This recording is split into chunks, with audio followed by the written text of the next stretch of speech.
Aloha, nirashaimase. Welcome to Sup-Sapporo, Dosanko Live. This is Chad and Jamie hanging in Sapporo, Japan. Thanks for joining us. If you're back and like what you heard, please support us and hit that subscribe button. Mahalo. All right. Episode 20. Times. Episode 20. We're a special guest today. We have a special guest from Hawaii. Yes. Pali, what's up, man? Aloha, how's it, guys? How's it going? Please. Introduce man. yourself. Tell us a little bit about yourself, man. So I miss Hokkaido. I should be in Hokkaido right now. But I don't know. No, I'm like Jamie's friend and Chad's friend. It's the only thing that's Oh, you're too humble, my friend. Too I humble. know. it's important. Yeah, I'm here. I'm at home. This is like my man cave, my studio that I do a lot of stuff at. And Nice. you can see there's Dragon Ball figures. Yeah. Oh, yeah. I was just right over looking there. at I it. have these big posters, But no, I do most of my work here, and then I do some music and some production stuff. And I like how you say some. I know. Yeah. so. Yeah, Humbly. no, I'm like I said, I wish I was in Hokkaido. That's the only thing I think right now. Talking to you guys, Yeah. yeah, I wish I was there. So as far as like your current jobs and so, Yeah. what do you do right now? I have gosh, I think this is going on year 14 or something. Have this TV program. It's called Dokoga TV, and it started off as Japan Mania, and now it's kind of like Adventure Mania because we expanded to Alaska and Korea and Oh, wow. a bunch of other places around the world, and we're planning to next year with Nonstop Travel, which is like the #1 travel agency here in Hawaii, and they're good people and like my main partner, and Hawaiian Airlines, of course. I'm a big fan of Hawaiian Airlines. And it's a kind of like a travel show, and we do a lot of eating and we do a lot of exploring.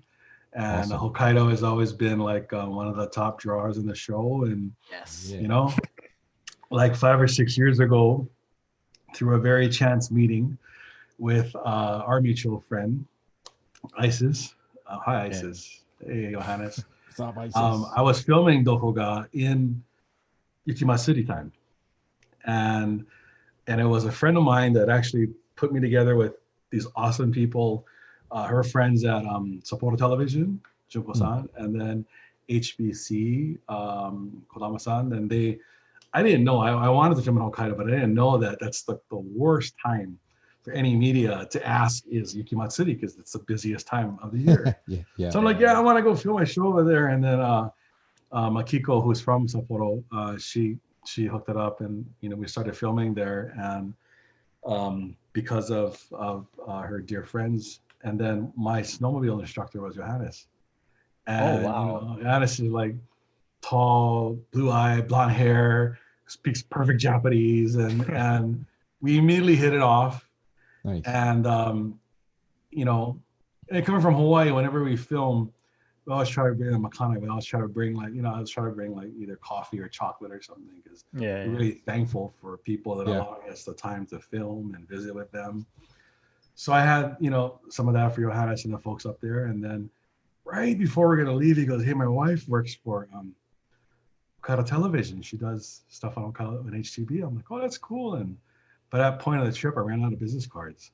So I wrote my name and my email information on this Post-it note. So ghetto, yeah. And I gave her this Post-it note, and then of course turned out to be Isis, and she emails me, and then we talk about it, and then Love Hokkaido started up with here in Hawaii. Wow. Wow. So because of Isis and because of the folks at HTV, and then I have a good relationship with K5, who's now part of Hawaii News Now, is KGMB and KCHNL. And so yeah, Sunday nights it starts off with Love Hokkaido, and then it goes into Dokoga. So Hokkaido's Nice. primary, and then we go to all over parts of Japan and stuff. But Did it? so yeah, I've been doing that for a while, and got into other production, like video production and audio production. And my introduction to Japan was music, because I played music, and I would tour there, on and off a little bit, and recorded a few CDs, and it just kind of woven together, music and production and stuff. So yeah. Oh, that's wonderful. Nice. The Love Hokkaido, did that just primarily start airing in Hawaii solely, and then it just branched out? No, it was airing in Hokkaido. It was airing in um, Taiwan, Singapore. They had like I want to say maybe 5 or 6 international markets that was already airing, and it was they wanted. I think the idea was to get into the U.S. and it was a very chance, random meeting, and then Oh, it immediately felt like Johannes and Isis were family, and we got to meet that HTB guys, and then we started brought the show over here, and Lee Chan and Isis came, and then Isis started her family, and then Alyona came in, and now Alyona is doing her own thing now. But so it's been here in Hawaii, for I think it's going on 6 years now, if I'm not mistaken. wow. Yeah. And So it's right around I think Hawaii's been pushing a lot of tourism towards Hokkaido too, right around the same time, right? yeah, it kind of worked out because Hawaiian Air started their direct flights to Chitose from Honolulu, and that all kind of happened somewhere around the same time. Perfect near timing. each other. So it kind of worked out where they wanted to push the Hokkaido market as a destination, and then the program helped really introduce a lot of people from Hawaii to Hokkaido, and it's a testament to just how much people feel connection to Lee Chan, to Isis, and to Alyona and stuff too, because they're exactly like how they are on TV, right? They're just the nicest people, and they're fun. Yeah. And actually, I saw an episode before I moved to Hokkaido, before I came out here. Yeah. I think it was Isis was on there, and then they were touring around Sapporo, and they did a horse ride and stuff. Oh yeah, That was great. Yeah. I was That's like, I want to ride the awesome, right? horse, and sure enough, I did. I did ride the horse eventually. So Oh, that's cool. Where was that? it was in Odori. He used to have Yeah. a horse ride that went around Odori. Yeah. I see. No, that's really cool. And there's a lot of people that have either stopped me while I'm in Sapporo or hear that really like they took a chance on going to Hokkaido and absolutely loved it. Yeah. And it's still like our next target area for Dokuga is going to probably be Kyushu side, because actually in April, we were supposed to start doing kind of like, Kyushu, Tokushu, and kind of like focused episodes there, Kagoshima, and, going to Miyazaki and all these other cities. And then, of course, the zombie apocalypse happened, and then everything stopped. But, that's definitely going to be on our target for next year. But there's always going to have to be room for Hokkaido, because that is my favorite place. I even looked at apartments. Did I tell you that? No, you didn't. You're for apartments here. Nice. Was Lee Chan's one of Lee Chan's friends, and one of our dear friends who's also like works with Lee Chan. That he had a realtor friend, so I met with her once and kind of getting an idea what the costs were and stuff like that. And that's much cheaper than Hawaii. Come on. Way cheaper. Yeah, way cheaper, man. Oh my god.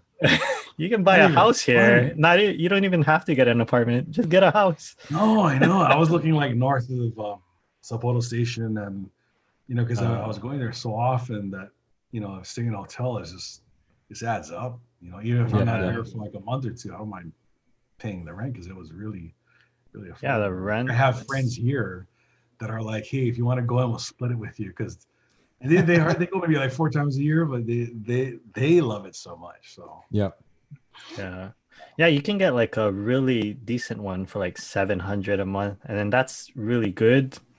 And then there's a lot of people that pays like $400, or some students like $400. Yeah, I was looking at the 400 some odd. Yeah. Nice little place. Cheaper. Drop by anytime. Yeah, it was funny because they were laughing like, "Why do you need air conditioning?" I'm like, "Because I'm Hawaiian." I need air conditioning. I get it. It's wintertime, but come July, August, even still. Yeah, bro. That it's only 1 week over here of like bad weather, but man, it's bad. Yeah. I think I was there a few times during that week. Yeah, we get that a lot. Like we always complain about the heat, and they're like, "But you're from Hawaii." It's like, so A different kind It of doesn't heat. matter. It yeah, doesn't matter. Yeah. like everything in Hawaii is 19 degrees Celsius. More. Yeah. More. I live in Yeah. Kamiki, and like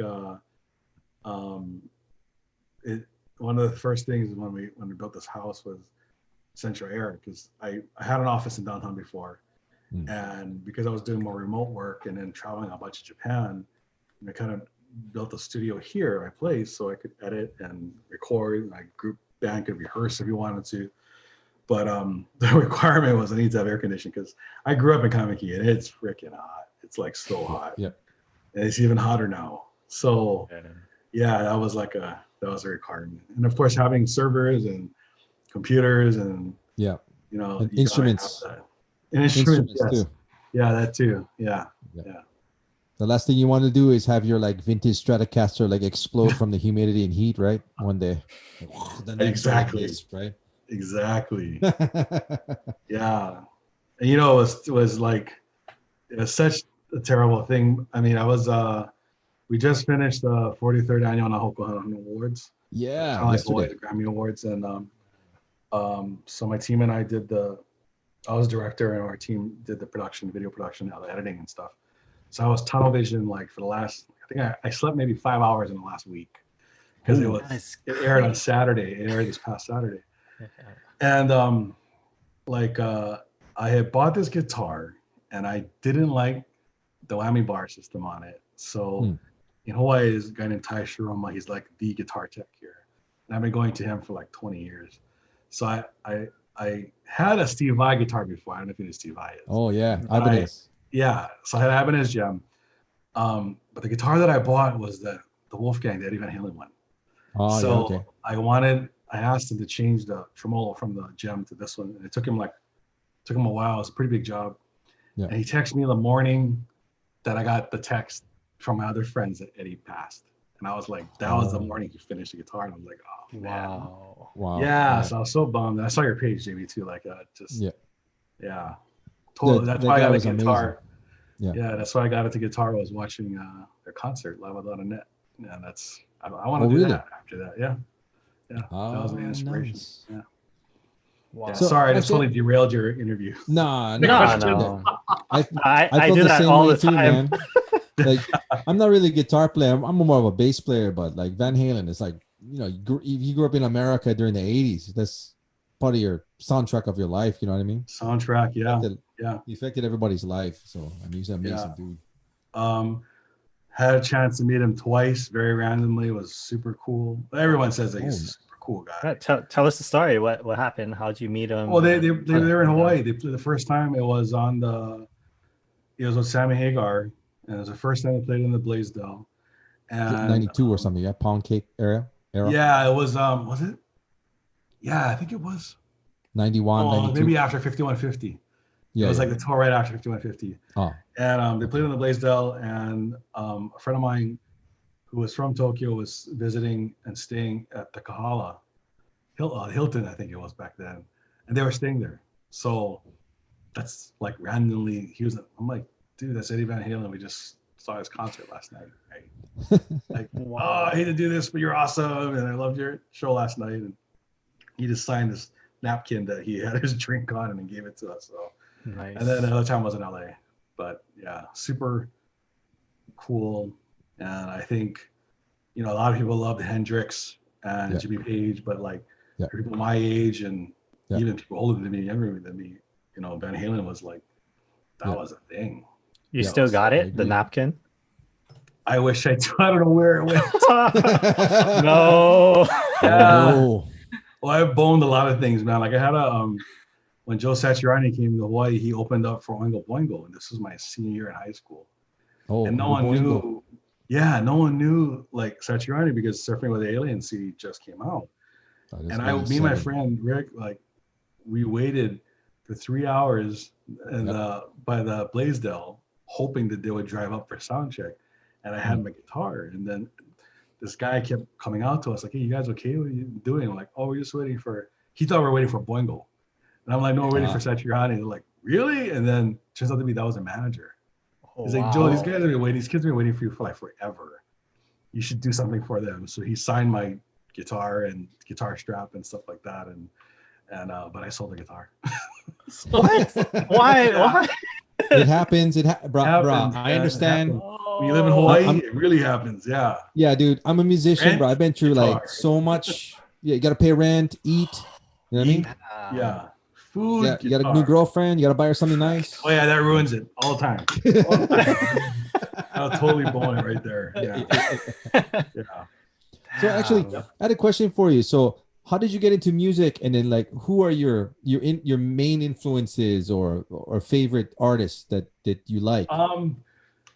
Really, it was like a big part of it was Live Without a Net VHS. Yeah. That was the Sammy Hagar, and that was a 5150 album from Van Halen.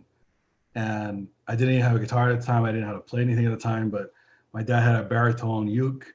So I was just trying to copy the tapping thing. And I wrote out all this stuff. Like, I didn't know any notes. I just, the numbers of the frets, it sounded cool, you know? Mm-hmm. And then, then he got me a guitar, and then I started playing and, you know, learning stuff. So that was a first big one. The second huge one was Heart. Because Heart came really? out. That was like Never and Alone and These Dreams. That album, like that was the 80s. And Howard Leese. Yeah, Howard Leese? Yeah, Howard Leese, yeah. And that was when MTV used to actually play music videos. Yes, way back when. Way back, a million years ago. Before the real life. Yeah, before the real life. Thank you. That just killed it. I'm from the same era as you, that's why. So yeah, so that got me into music. I got into keyboards because of that. And guitar I got into because of Van Halen. And then it just started to gel and practice and kind of listen. And I got more into I guess no one told me the things you couldn't do. Yeah. So when a friend of mine gave me Suffering with Alien tape, it was a tape back then, I was like totally blown away. And then the guitar book came out, right, with tab and stuff. And then like I faked, what did I fake? I faked the flu or pneumonia or something to my parents. So I could pneumonia. Yeah. It was really bad. I was a good actor though. Malaria. Yeah. Cough. I stayed home for like 2 weeks and like learned the book. I just morning to night just learned Surfing with Alien thing, and I think that really helped kind of progress chops much faster. Yeah. And I would just listen to stuff all the time and just try to figure it out, you know. And and then I saw this ad because I'd heard like there was an opportunity when you get to go to Japan and play music. And a lot of times it's contemporary stuff or Hawaiian stuff, and I went on one of those, and it was in Nagoya. So we live in Nagoya, like Nagashima Onsen side, and very country, kind of like a huge onsen and amusement park area. So the hotel is located right next to this giant amusement park. So every day we'd go like jet coasters and water park, and you know, it was cool. And back then they weren't really, you know, you didn't really need a visa to go. It was like they didn't care. It was like, this is like 1990. Like 3 months, come home for 2 weeks, come back 3 months, come home for 2 weeks. So I did it on and off for like 2 years. And then I actually got a manager there, and he got me studio work there. And I did like studio work in Nagoya. So what kind of music were you playing there? Oh, it was a lot of going up there was like contemporary Hawaiian stuff, but I was like clubbing and doing a lot of stuff on the side and studio work stuff, but I was like primarily rock stuff, which was perfect because that's like my favorite kind of music. So, you know, then I came back here, and then I made the mistake of promising my parents I'd go to college, and I went, but I never finished because college. It was like, it was like back then it was like you can get a Bachelor of Arts or nothing. Or you pretty much have to figure out military. Yeah. Or you want to be a doctor, an attorney, or something. I definitely didn't want to be. So I kind of just phased my way out and just got into you know, retail and business management, and that kind of snowballed. But music was always like a passion thing, a hobby thing. Yeah. I was never really good at it. I just liked doing it, you know. So I just kept at it, kind of thing. Wow, nice. Influence is definitely gig? You still gig around? Not in a long. I think the last time I played was it was a tour in Japan. A friend of mine asked me to jump along on their set, and we did like more. She has like a Hawaiian set and a contemporary set. I think it was Natalie IE actually. That was the last time I played in Japan, and I was accompanying them on guitar. So they did. Oh, what was it? I think she did. There was a big Adele song, and there was an arrangement that had a cello Adele, on it. I love her. Yeah. Natalie sing. I mean, she can sing. So awesome person. She just won Female Vocalist of the Year. Wow. Oh, wow. The other night. Love them to death. And I was stoked, but I didn't have a guitar, so I borrowed one of the guys' guitars. And the song we did, I saw an arrangement of it where there was a cello and a piano player that played it. So kind of like I would listen to it, and then when I borrowed the guitar, I was rehearsing, I kind of figured out the cello part. So I did the cello part on acoustic while her husband, Eo, plays guitar, and she sang kind of like so I don't want to just play the same chords that kind of, just to kind of complement it and give it a different dimension. So that was fun, but that was a while ago. And then once in a while I'll jam with one of my friends' bands, lives nearby, but nothing playing out. I think the one thing I learned as a production and, for Dohoga, for Love Hokkaido and just other video stuff, it just takes up so much time. And if I were to play out, and now that I got my guitar back, I plan to start jamming a little bit more. But nice. I kind of like woodshed for a long time because a lot of rust on these fingers I gotta get rid of. So lots of rust. So rust. I just that quite well. Played a gig in December in Hawaii at Hawaiian Brian's. Oh, what? That's open cool. Mic. No, bro. I messed it up so badly.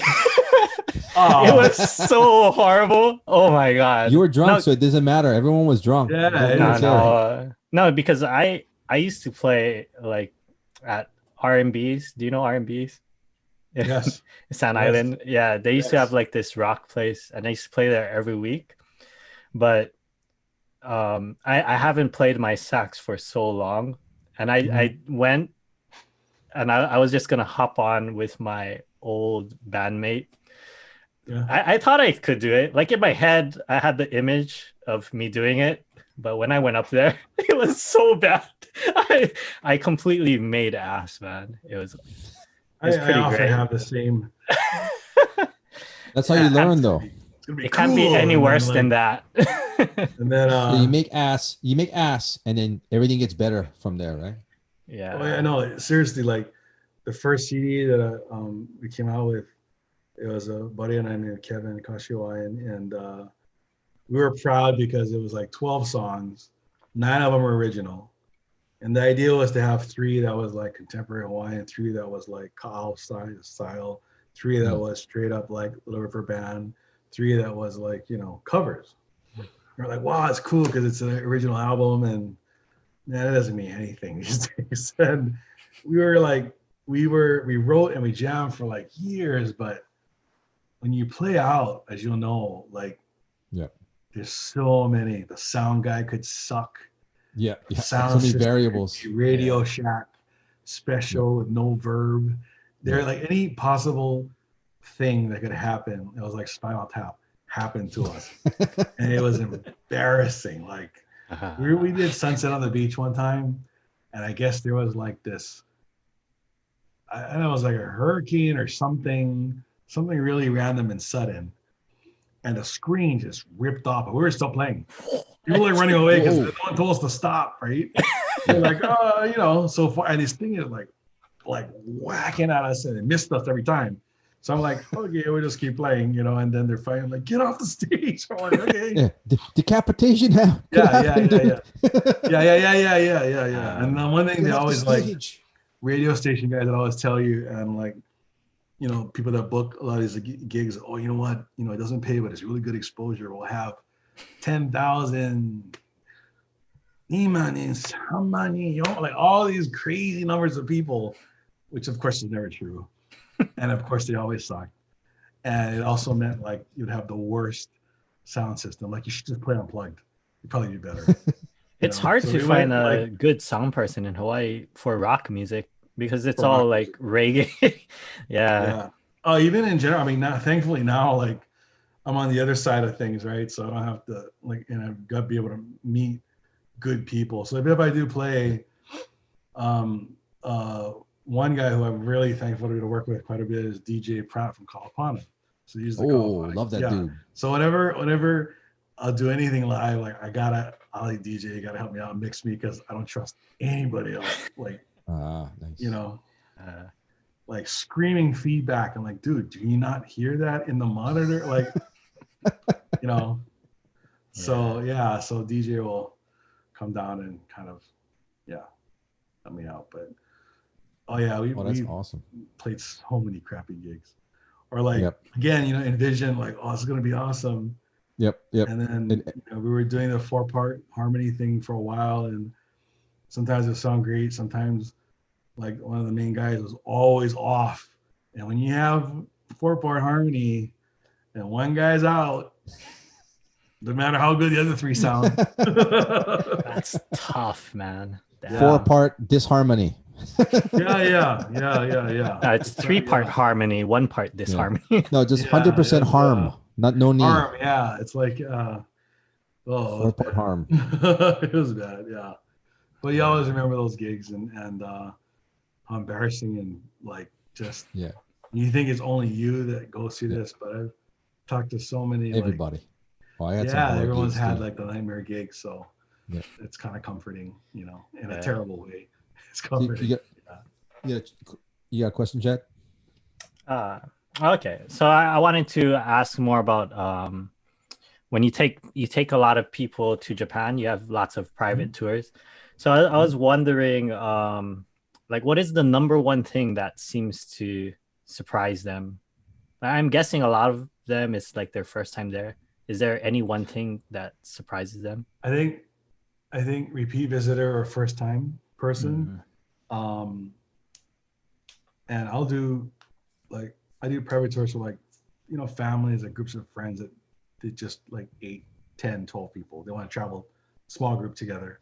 And then with nonstop travel, I'll go along with their tours, 20, 30, 35 people, and we'll film.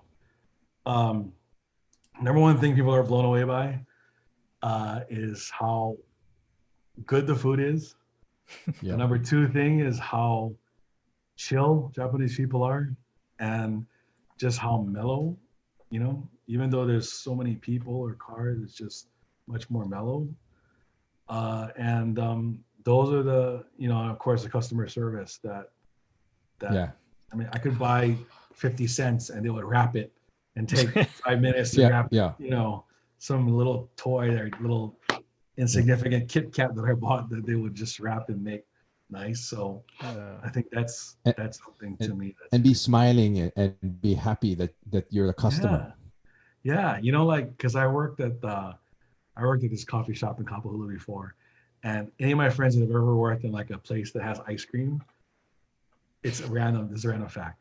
If you order a shake, a little part of them is dyed inside, because scooping a shake, having to make it is a biggest pain in the ass. Like, And cleaning it too, right? because you know you're scooping it, right? It's not like it scoops out easily because it's rock solid, right? Yeah. Then you got to do a couple of them. Then you got to blend it. Then put it in the mix. Then, you know, serve it. Now when you serve it, the next person that wasn't going to order one goes, "Yeah, that looks good," and they order one too. And like every time that happened to me, like a little part of me died because I'm like, oh, Just like, snowballed. It just snowballs. Yeah, it's like I understand, so dude. You know, yeah. I mean, yeah. So I feel That's right up with like for me, like I used to work retail. Mhm. There's no price on it. It must be free. I am walking away now with my face. Yeah. Oh, I haven't heard that one before, dude. Oh yeah, it's pretty bad. Like yeah. But yeah, those are like the primary ones. And for people that have gone before, they like that, you know, things that they saw on Love Hokkaido or things that they saw on the Hoga TV. You know, we would specifically go to those places and eat the same stuff and do the same things. Because a lot of times, you know, when you do a larger tour or a tour, it's it's cookie cutter of what is best for the vendor, not so much the visitor experience. So the thing that really sets that apart, with nonstop travel is like Yukimatsu City, we did like 4 years in a row. And the last time we went prior to this year, I met all these great people. I love meeting people on these tours, and there's probably like 32 or 34 of them.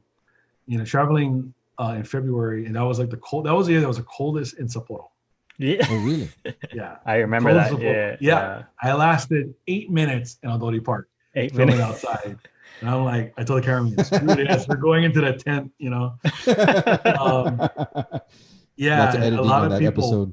Yeah. I think I said that in episode too, like I lasted 8 minutes.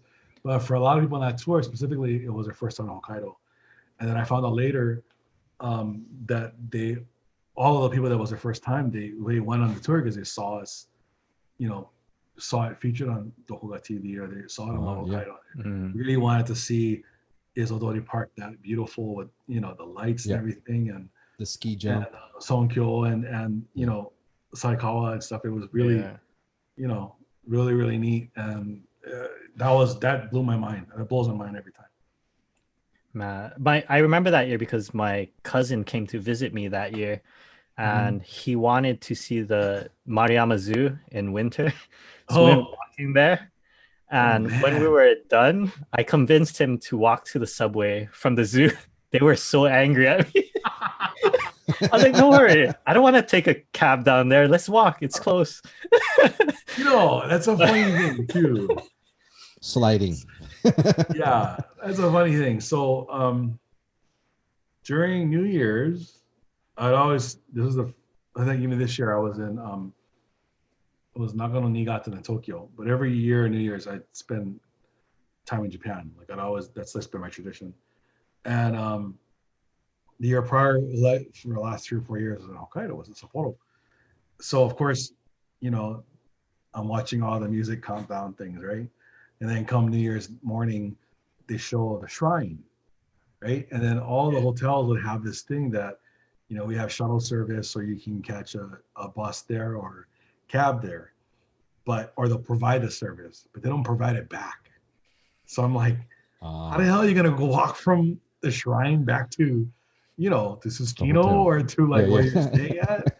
And there's like hardly any cabs, right? They're all busy that night. Yeah. Never did that. didn't want to, die of a frost or be frosted. Either that or slip and break your neck. Oh yeah. The Benny Hill music is just constantly playing when I'm walking, man. Falling down and stuff. So many times. Yeah. I keep my cleats too. I had to order a bunch from Amazon because I was going a lot, right? And that's the way to go. Yeah, like I try to find like the biggest ones possible, but the biggest pain, right, is when you get into the department store. Like a lot of buses don't allow you to have you gotta like there's nowhere to sit down and take them off and bag them. So you walking. I got these like over the floor, right? Huge boots, and then I guess the bottom's like the Bridgestone tires, like the winter tires. Oh wow, that's cool. So it's pretty good. It's just really big and heavy when you walk around, but you don't really need cleats. Yeah, that's awesome. That's awesome. Nice. Try it. Sup-Sapporo Dosanko life. All right, let's go. Welcome back. Right. Thank you. Keep derailing your interview. No. There is no derailing. I do that to myself, especially when I'm like shit-faced drunk, and Jamie has to kind of like reel me back in. Yeah. I'm okay today though. Alcohol's involved. Like knock him upside the head with this. Yeah. Very nice. All right. Very nice. So next is like this or that. We're just gonna ask you. I give you some choices and then just choose one. Okay. The first one I don't quite understand, but Jamie said you would understand it. Shaved ice or ice shaved? Oh. See, he understands, right? Yeah. Isn't there just one answer to this? No, dude. Depends where you live. That's right. Shave ice. Yeah. Shave Shave ice. ice. Yeah. Yeah. That's what I thought it was. Who says ice shave? I don't know. Some people call ice shave. I don't know. It depends where you are. Yeah. All And there's right. ice cake too, which just Ice is like cake? sold in fruit punch in a Dixie cup. Preschool, grade school days. It's like Oh, damn. I forgot Right? about those, pop dude. it over. Holy what crap. the That's like leafy moi Natsukashi inside? days. You can do that's scratchy days. You can if you want, or I think vodka. I remember. Yeah. That sounds That's good. not kid days. That's yesterday. What are you talking about? Yeah, that was like a couple days ago. yeah. That was Hoku's recovery for me. Yeah. Next one. Vodka treatment. Okay. Miso shoyu or shio ramen? Miso shoyu. Oh, miso. Yeah. Some Sapporo ramen. You got a famous, not famous, favorite ramen shop here? Yeah, I do actually. Well, I have a couple. At Chitose Airport. The shrimp Kingdom one. area. The one. See, it's so bad. I can't believe I can't remember the name. If you go to the ramen dojo, it's the only one that has its own line. Ichigen. Yeah, which is Ichigen. again, you look for the line, yeah? For the line. Ichigen. Ichigen. Yeah. That one. I've seen the pictures. It looks crazy. It's so good. It's so good, and there's a reason why there's only a line for that. I feel bad for all the other vendors, but it's so good. Yeah. And then in Sapporo Haruka, it's the Ramen Alley. It's the one closest to the main Suskino Road. Like if you go to the Ramen Alley or Stadium or whatever, it's right next to the road behind Midakure Hotel. Is that the one that Anthony Bourdain went to? No, not that one. I know what you mean. Opposite side. Oh, Yeah. opposite side. Bourdain Okay. came to the here. I think that's what the Yeah, he sign came to the says. other side. Huh? Yeah. That's Haruka is another video I saw. That's another video I saw before I came to Hokkaido. I was like, oh, bro, I gotta eat that at the place, dude. Try Haruka. It's really, really good. All right. They have a cheese ramen. Cheese ramen. What is the base for that one? I'm on that. Miso. Miso. Who cares? You said And then cheese. you gotta add char-siu and you gotta add extra negi, and it's awesome. Yeah. Bro, So what happened was a good friend of mine, a Hawaiian Airlines flight attendant, when we were flying over, they asked me if I filmed the ramen alley or stadium or whatever they call it. Yeah. And I'm like, oh yeah, we did. And she's like, oh, but I kind of had this face about it, like, kind of sucks, right? Because it kind of sucked, in my opinion. Like, there's better ones. And she goes, oh, have you tried Haruka yet? I said, no. And then, so they stayed, their crew hotel is a Mercure hotel. So I always stay there because it's got bigger rooms and stuff. Yeah. So we went over, it was 2 or 3 of the flight attendants and one of the mother went over and we ate there. And I was like, this guy is like a total metalhead. He's like 34 years old. Total metalhead. There's all kinds of like guitars and Kiss and Megadeth and Metallica. Nice. Is he the guy with the Metallica like logo? Yes. That that's guy. him. I've been meaning to go there. You gotta go there. Oh, And tell him the Hawaii guy sent you, because okay. we went there and I was Me and Chad going. I was hooked, and then I went back. I brought the crew that shoots Love Hokkaido. Lee-chan and I went there. I brought some HTB guys there, and we filmed there for Dokuga when we did the Yukimatsuri tour. And yeah, it's insane. I missed that so much.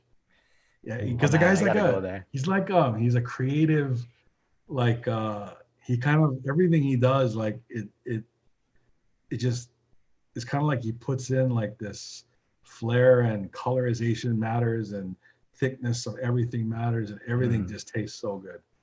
Oh, Yeah. dude. I've been like, if we're there for like 10 days or 15 days, I guarantee I'll go at least 3 or 4 times. You gotta ask him to make a ramen named after you, the Pali special. I just and assume negi. call it Pali special with the extra char-siu and the extra negi and egg. Yeah, it's serious, man. Go there, take a picture, tag me. All right. Done. Yeah. I'm going after this podcast actually. Oh man, so miss Haruka ramen. Yeah. Yeah, it's really How good. about in Esta, the Esta one? Is there a favorite one in there for you?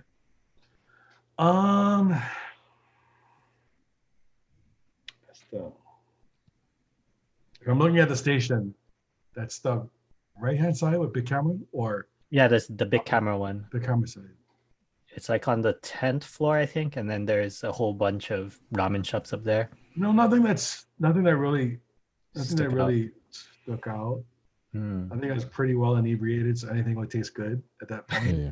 See, the I test see. is if it tastes good when you're not drunk. That's a right? good point.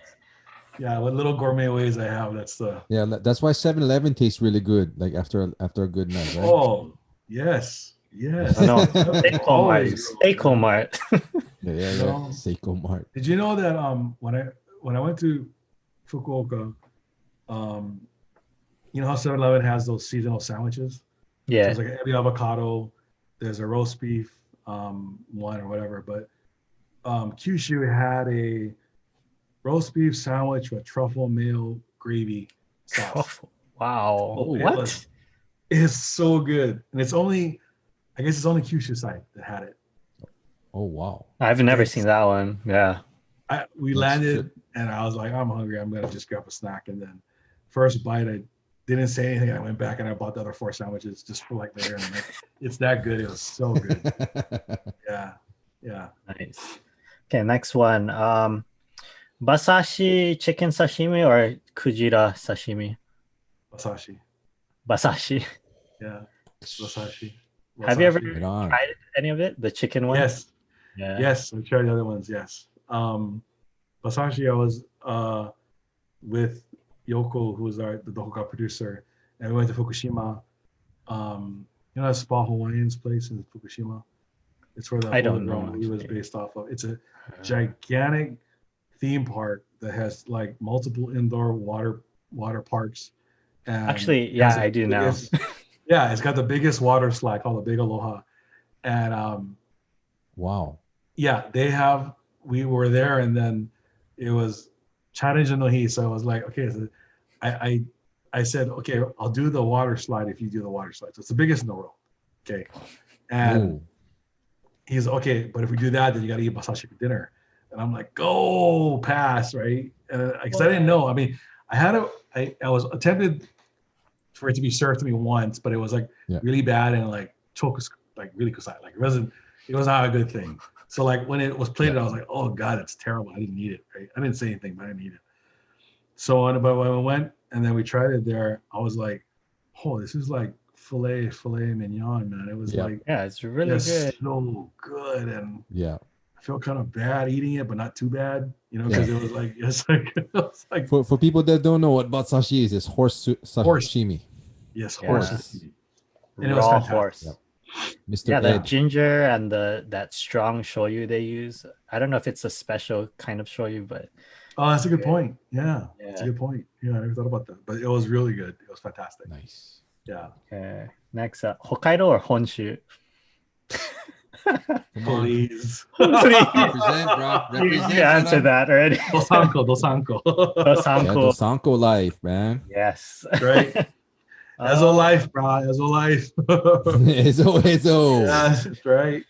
Yeah. Noboribetsu or Jozanke for hot springs? You know, probably like Dosanke was the more chill and just super mellow, beautiful, like countryside onsen experience. But the Bodhibetsu, I guess just because of the amount of people that go there and just the different kind of folks. And I ran into so many Hawaii folks in the Bodhibetsu. I always just really? the Bodhibetsu because of that reason. Yeah. Oh. Yeah, it was neat, and just walking up and down the street where the hotel was, and I think it's called Daiichi something. There was one hotel we would normally stay at. They had a huge onsen, like multiple levels. Yeah. That place is great. Oh, I love that place, man. Yeah. That place is awesome. There's an arcade that has like 80s video games in it, like Pole Position and just the worst game. But it's still there, and but that onsen is amazing. It's like massive. Yeah. And then for the like non-commercialized area, Do you have a favorite onsen spot we don't know about? Actually, when we did when I do my private tours, we stayed at Korakuen right outside of Otaru before you reach Otaru area, and that particular ryokan was, to me, that was my favorite experience because it was like the private onsen in the room overlooking the forest, and it was really small, and it was really, but it wasn't so old because the rooms are fairly new, and it wasn't so old that it's kind of like it was a perfect balance. Nice. And yeah, it was really cool and chill there. We did this one tour where it was, I forget what area it was, but they give you a map and there's these 5 private onsen that you walk to. But like, so one of the couples on the tour went and they're like, yeah, it was cool because there's a door out of nowhere in the forest and they're enjoying it. And they look across the river and there's this fisherman waving at them. I'm like, well, I guess it's not that private, or they're used to it, right? And then, and I was waiting like, yeah, like, hey, you know. Hey, And what's I up, was bro? waiting. Yeah, what's up? Exactly. That's why the fisherman's always there. He's just like fishing, waiting for people to There's come. no bait. There's no bait on the hook. It's there. He's just standing with He's an empty fishing pole. alright. He's fishing all right. He's fishing all right. Yeah, this is true. But that was really cool. And then the funny story was, so I waited until everyone went, and then I was like, okay, I'll go. But the lady's warning me like, oh, it's gonna get dark really soon. I'm like, oh, that's fine. It was like 5 o'clock. So they gave me the map, and I went out there. And if you've ever seen any Japanese horror movie, there's a point where the main characters reach that horrified freaking obake-filled forest where all the sound stops and you know something's gonna happen. And I reached that point and I said, screw this. And I turned around, I went back to the hotel, and I got lost. But the lady knew, so all of a sudden, like half an hour is half an hour. I'm walking around aimlessly. She comes out with a flashlight. Oh, are you okay? Yeah, a lot of people get lost. And I'm like, oh my God. Totally sitting on it. I had to warn you. Yeah, see? Yep. So yeah. So at that point, are you walking with like the little towel, or do you have clothes on, or are you just naked in the forest? I have yukata on. I have the slippers that are far way too small for my feet. And then, you know, the cute little towel that I don't know what it's supposed to cover. And just walking in it, this was probably April this is October, end of October, so it's already getting cool at night. And and then at one point in the forest where it just seems like all the trees are like white and totally out of Tim Burton's, Nightmare Before Christmas movie kind of thing. And nice. Needless to say, I didn't go to the onsen for the rest of the time at that particular ryokan. Yeah. Nice. Okay, It was a learning experience. Summer festivals or winter festivals? Winter. Yeah. Yukimatsuri every time. Yukimatsuri every time. Yeah. And Kikaida or Ultraman? Oh, Kikaida. I know. I knew you'd pick that one, dude. I picked that one. Dude. Guitar. How do we Kikaida? I was fortunate enough to become really close to Kikaida 01. Oh, nice. And his wife and daughter, and they're huge Hawaii fans and Hawaiian music fans. So when I was touring a lot with my band in support of the CD, they'd always come out to the shows. Nice. And then, sadly he got sick, and I would give him boxes of chocolate, like macadamia chocolate and corn coffee. But I didn't realize, like, his wife and his daughter kept telling me, please don't bring any more because he eats it all. So the guy was like judo master, kendo master. He was a martial artist. He would work out like 4 hours a day, but his biggest Achilles heel was KFC and junk food. So and he would never even, the guy's in top shape. It was a Bruce Lee shape. And he sadly got sick, and I noticed him getting, more and more thin as I come out there. And, but we'd always like hang out, or he'd always come to my gigs or try to visit when he can. And, sadly he passed, but like right after that meeting, his daughter got pregnant. So I call him 02, the son of Rio and Rio's into karate now. And like, just, it's really cool to see that kind of, but definitely kind of 10 out of 10 times.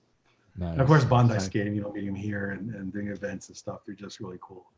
And Man, it's I would kind love of to meet weird that guy. because I didn't realize until, oh yeah, and he's just super nice. Like, Yeah. just, it was neat because they just had their 40th at Shirakia before all this stuff started. And Yeah. there was a massive line. And if you look in line, it was the grandparents and the parents and the kids.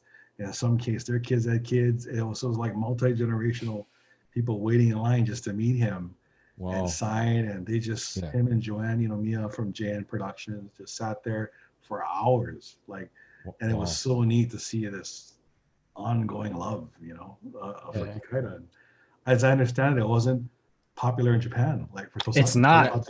Yeah. Yeah. Yeah. People in Hawaii know about People Kikaida. in Hawaii know about it. I heard like 01 like became popular, because the suit looked cool and everything, and it was a little bit, Kamen Rider came out at around the same time.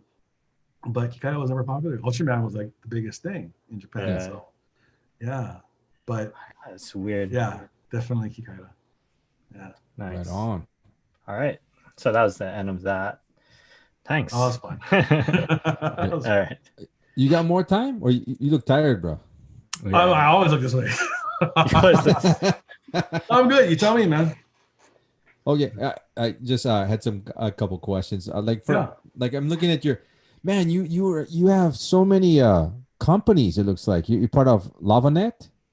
So LavaNet was the internet company that I started at in March of '95. I was like the 12th employee, and then worked my way up, and then I ended up buying. I sold my house in Waikai, and I bought the company, and then had it until 2010 or something, or 2011, and sold it. But yeah, so I did tech stuff for a while, and then music was parallel through all of that, and then Doko got started like 2007. We started filming, or 2008, 7. So Something it like kind that. of evolved. It just kind of evolved to your from music production. How did you get into music production, actually? from just being a musician and just recording, and then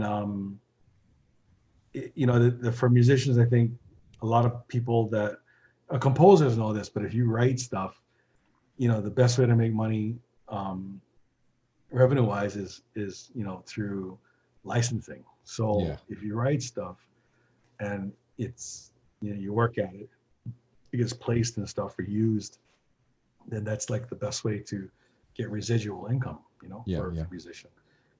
Touring and concert stuff is always awesome, but when you're not, or you can't, especially like for times like this, like right now, whenever, quarterly when checks come in, or I'll see like a notice of, incoming payment, I'm like, wow, people still buy this stuff. Like, it just, you never know. So, that's how I got into music production, and kind of, I'm a total nerd. So all my stuff here, like in my office, or even with production or music or video production, like I just totally geek out and stuff and just try to learn it. And YouTube, you can learn anything now. Yeah, totally. Like, so is that all self-taught? Like your editing and everything? Damn. All the stuff like the it's all self-taught and that's trial and crazy. error. Yeah, so YouTube, it's great, because if I want to know how to do something, and some of the commercials that I had to finish up for the Hokus, I knew what I wanted to do in my head, but I didn't know how to quite. I was trying to look for templates, but templates are so limiting. Like for this one Kentetsu commercial for Kinky, I wanted to have this. So I had this shot of, it's a drone shot heading toward Diamond Head over Waikiki Beach, right? And I wanted to have these Polaroid pictures come up, like they're all like kind of moving slightly. In the Polaroids, it would be these videos of different things. So I was trying to find a template for it, and they have templates that have picture galleries, but you can't use your own background. It's like it's already coded. And if I don't know motion that well, because if you know motion, you could probably program that yourself, but I don't have time to learn it. So I just kind of YouTubed and could understand the concept of keyframing and moving stuff and kind of having stuff, and then kind of like built the template or built the animation for it, and then end up using it for the commercial. So and I think keyframing, so much you can learn. How long did that take you to keyframe that? Actually after I built the first one, then I had a much better idea how to continue. So yeah, it once you build the first one, it's always like, oh yeah, that's how you do it. So yeah. Nice. And I watch like whenever I'm editing, I have my TV going on, so there's always something playing. One thing as a musician, like I would listen to music and I would try to figure out what they're doing. You know, the key, chording, solo, especially like for lead guitar stuff. And then I got to the point where it became the same thing for video. Like so when I'd watch a movie or watch a TV show, I want to know how they did it or how they lit it or can I do it, you know? And so I was finding the stuff that just blows your mind. It's like, oh yeah, I could never do it, but I wonder if I, you know, just try to a very small scale and then just keep growing that and progressing, you know, with that. So yeah, it's like total geek when it comes to that kind of stuff. You have like this mindset, this drive, and you just follow through. Yeah, you know, don't give up. I think it's like a curse, and it's a blessing and a curse, because it's a lot of the stuff, especially with Dokoga TV, like I'm thankful whenever anybody watches a show that I'm not related to, because they gotta watch it because of love. But people that actually watch it, you know, or just, you know, we got like our numbers from Hawaii News Now channels, and I was shocked, you know, how many people actually tuned in, and it's all people I don't know, right? Or I don't never met. But so I'm always, you know, trying to make that better, be better. Every season has got to be better than the previous season. My DP, my director of photography, Michael Keeney, who's been with me on the Dohoga stuff for like probably the last 5 or 6 years. God, has it been that long or longer? He's like the B-roll king. Like he'll shoot so much stuff, and everything is B-roll. You know, because Bourdain. It's funny you mentioned Bourdain because that was like my go-to. Like I wanted to try to get the show to be. There's nowhere being the level of his show, but at least try to accomplish the same things that you know his show does. I mean, there's probably not more than 4 seconds that goes by, and then you get a different cut, a shot of something. So if he's eating something or talking about something, 3 seconds tops, and then there's a different shot of it, view of it, dolly shot of it, zoom of it, pan of it. You know, like everything Food Network is like a really good kind of like testing or training, you know, for editing and for television, I think. And that's I nice gotta for you go to watch some of that. It's amazing for you to like sit back and then see the things that other people don't notice. I mean, the editing process, it's an art, right? Editing is an art.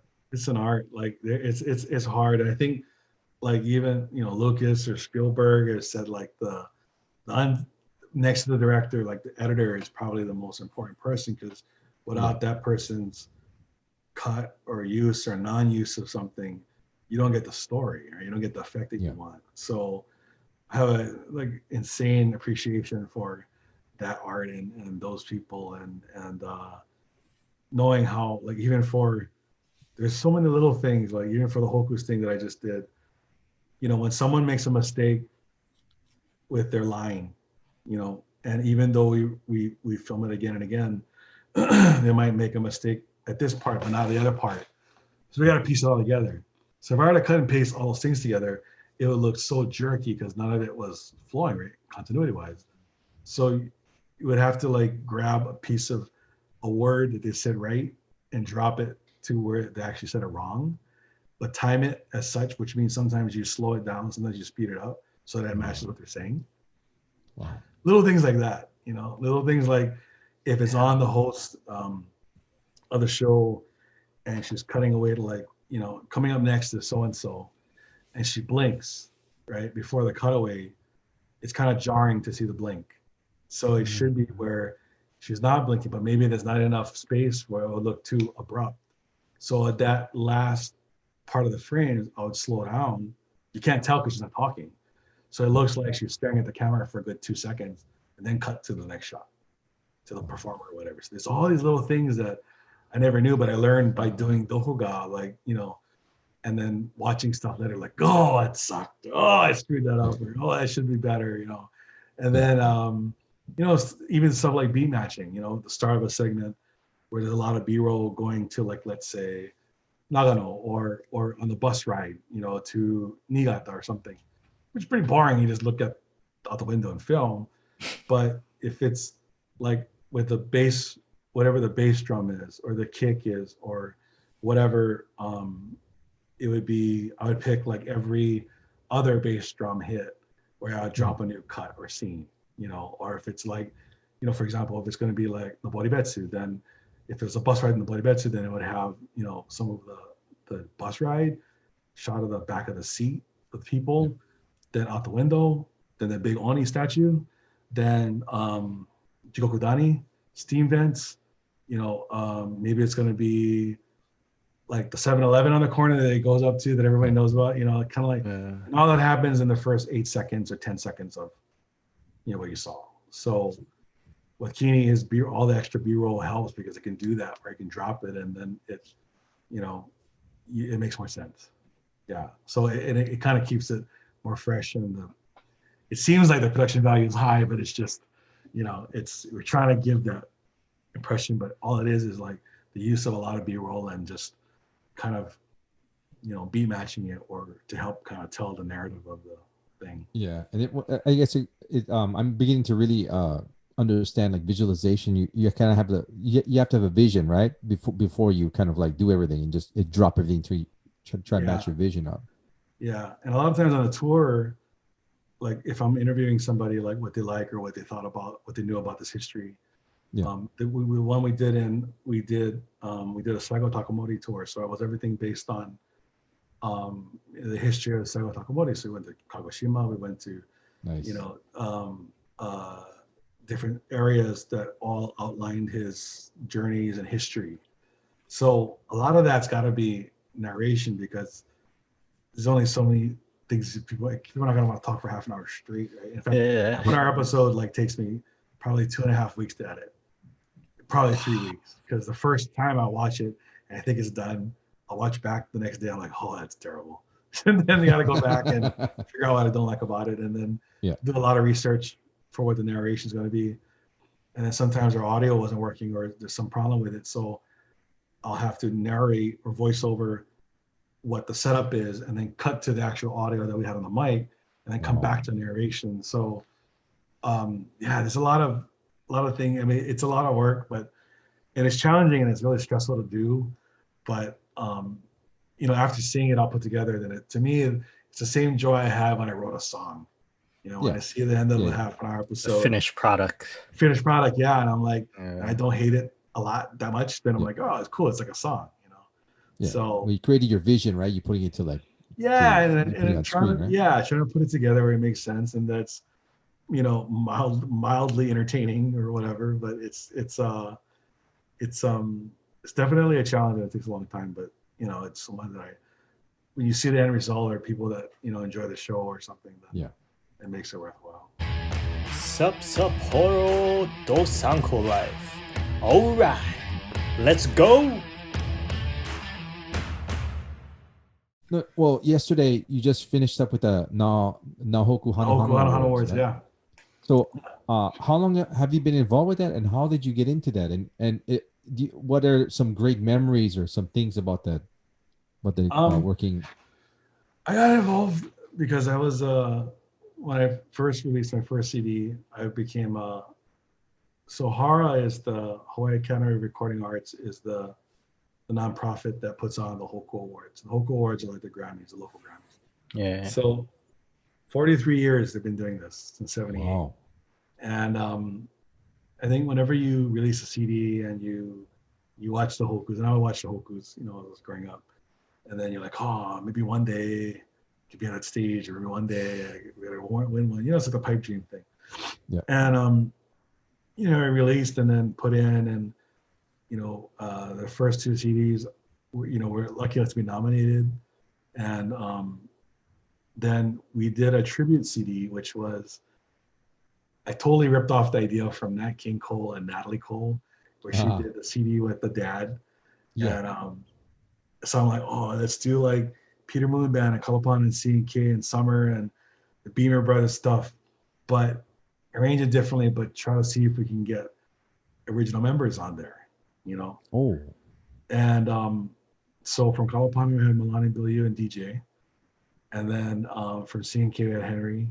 From Peter Moon Band, we had Randy Lorenzo, the guy that sang all the big songs. Yeah. He's a Hilo. He lives in Hilo. Yeah. And then for the Beamers, both of them were on tour, but Cyril Pahinui was hanging out in the studio. So Cyril did the Slacky stuff on there. Wow. And then for Summer, Charlie Ricardo, who was, they were like huge, like Kalapana was like, yeah, was like, yeah, I'll do it. You know, but the problem with their songs is that they love all those jazz, diminished minor, ninth freaking, you know, you get like carpal tunnel looking at them play the guitar chords. Yeah.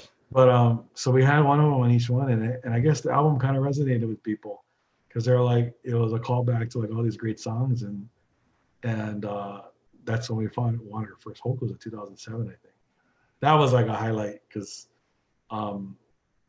yeah, it was never expected in a million years. Yeah. And it was just Crazy how a lot of the older Hawaiian stuff it had like these jazzy feel, and they used all these chord progressions, and then now it's all this 4-chord progression. Like the bare minimum power what chord. happened? You know, if you look at like, especially Kalapana stuff, like DJ, it's funny because a friend of mine was over and a couple of them were jamming, and they were trying to do Lost Again. You know, it's a great song. Oh yeah, I love that and song. They're playing it, I'm like, that's so not the right chords. And I was like editing at the same time they were jamming. And I'm like, oh, hang on. So I called DJ, I go, hey, Lost Again. What chords are you playing? He's like, are you serious? I said, yeah, what are you playing? He goes, you know, E sus, this, that. And I was like, okay. I hung up and I'm like, who'd you call? I said, DJ. Who? Kalapana guy, DJ? I said, yeah. I gotta help write the song. And they're like, what? Yeah. But all the Straight to the chording source. was like amazing.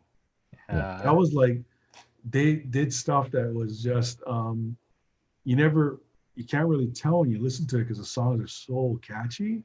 Yeah. But when you try to take it apart, it's not easy kind of chords. Yeah. And like their harmonies too are tight. You know, it was like really, really cool. Everything.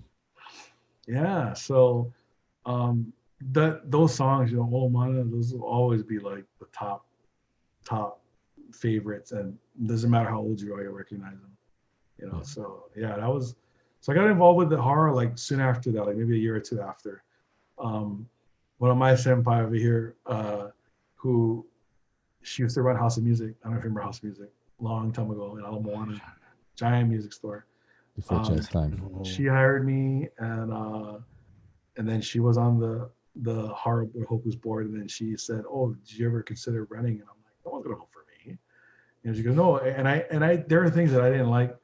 You know, everyone's got their own opinions and comments and stuff, and so I had my own. But she's like, "Well, if you really feel that way, you should try to do something about it." So, and I got involved from there, and then I became vice president, and I became president for a while. Wow. And I just termed out last October, officially retired.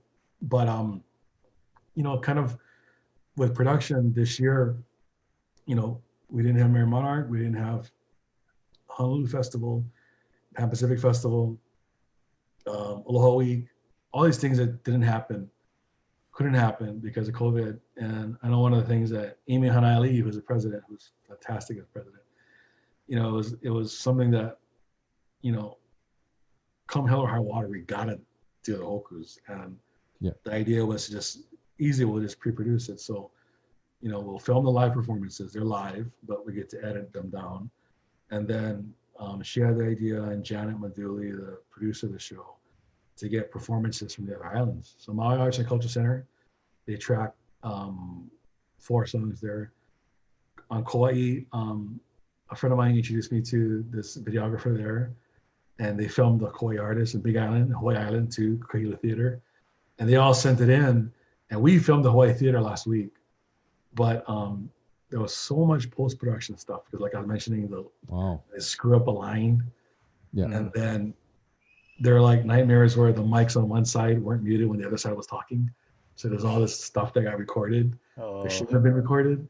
Oh, then COVID, all these things. So Yeah. editing was like, I probably, like I said, it's probably not exaggeration. I spent 5 hours in the last week because every night I had to like edit down and then try to get it in time, to match 3-hour broadcast. So it's gonna air Thanks again. for hanging with us. When Oh is it yeah, gonna yeah, end? no, not at all. Yeah, so, but yeah, when Jimmy actually asked me with us, I'm like, yeah, it'd be cool to talk story, But yeah, that's how I got involved with that, and I'm glad it's done, and it's done. So Nice. yeah. All right. So very So happy. it looks You can like sleep for we're 5 hours a day. running out of time a bit. Before we let you go, I got one last question. So, Yeah. what's one of the strangest things you've seen in Japan? Oh, family friendly or not? No, I'm just kidding. Anything, man. Usually I swear a lot. I haven't Anything, man. sworn once this entire Oh, time. good. Strangest thing. Actually was in, I think it was in Osaka when I was in Tokyo. No, it was in Akasaka. And Akasaka Sakas, which is where the TBS building is, and near all these, it's like mini Suskino, like Kabukicho, like Yeah. nighttime thing, and of course, people dropping money or whatever. And we were walking back to our car, and we were fully drunk. And there was like this, I'm gonna guess that it was probably like a Yakuza guy or a Osazoku or something. This really round, big guy, okay, who was in a Pikachu outfit.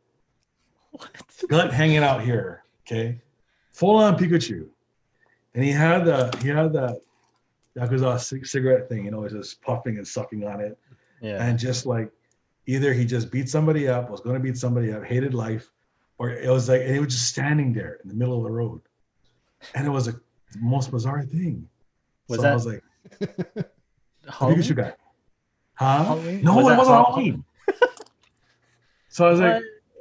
like, pictures, okay, sure. And then he took a picture. Thanks, Pikachu. Yeah, I choose you. Yeah, I chose him. Nice. Thanks for having me, guys. I know we're running out of time, but really cool. Awesome. Hey, All right. Polly, No, thank man, you so thanks. much, bro. Yeah. No ways. Thanks for having me, man. It's good fun. If possible, would love to have you on again and talk story more, man. I'm sure you got tons of stories, man. Anytime. Let me know. And All let's hopefully we get to meet up one of these days in Yeah, hopefully Hokkaido. soon, like November. Yes. Oh, good, man. Thanks, guys. All Take right, care. man. Peace out. Thanks. Take care. Aloha.